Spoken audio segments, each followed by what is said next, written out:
My name's Staff Sergeant Devon Molina, DEVON MOLINA, and I am a Weapons Load Crew Team Chief at the 492nd FGS. I think that Lossiemouth was chosen for this exercise due to the fact that it is strategically placed in the north,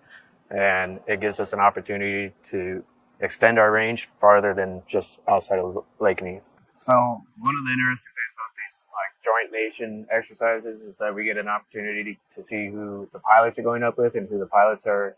planning on relying on, or who they are going to be working side by side with in a real world scenario. And it gives the pilots and ourselves a training opportunity, and again, one of those opportunities to interact with a foreign nation and where we can interact with our counterparts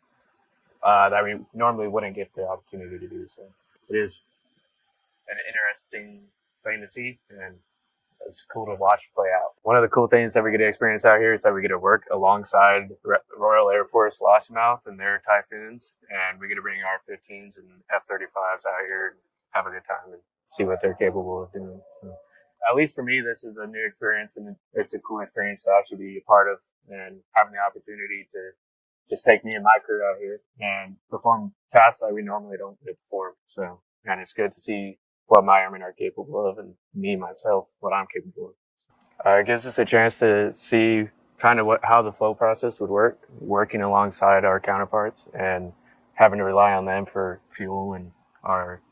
resupplies when we're forward deploying. So it gives us an opportunity to set a baseline, or at least an idea of where we're heading and if we're able to perform these actions. So one of the things that we did at Lake Neath is we actually created a contingency checklist that cut out a lot of the singular steps, where we could perform more steps at once, where instead of waiting on your counterparts to perform their actions. And in doing so, we cut down a lot of the time that it takes to get the aircraft refueled and through hot pits and back in the air. Hot pits for us is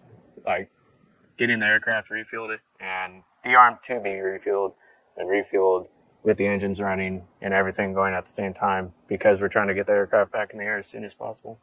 And most of the time with our standard procedures, they come down and we shut down entirely, refuel, there's a delay, and then we send them back up. So for hot pits, it's a little more high risk, but it's a lot faster movement, and it's a lot easier to get aircraft airborne. I actually think it's an awesome opportunity for other career fields and other airframes to get together and have a chance to build those connections and their knowledge and spread it across multiple airframes. It was kind of just an eye-opening experience. It was one of those things that you see just how different our career field can be within itself, and when you're trying to do the same procedures on one jet compared to another, you have to think about their processes and their systems and hope that you can perform the action the way that they intended it to be performed. So, but it is a good experience, and it gives us a chance to further our experience on the airframes. A lot of it is putting more pressure on us to be able to perform more sorties in a shorter amount of time, where we're relying on less people to get the job done and still have to perform the same task.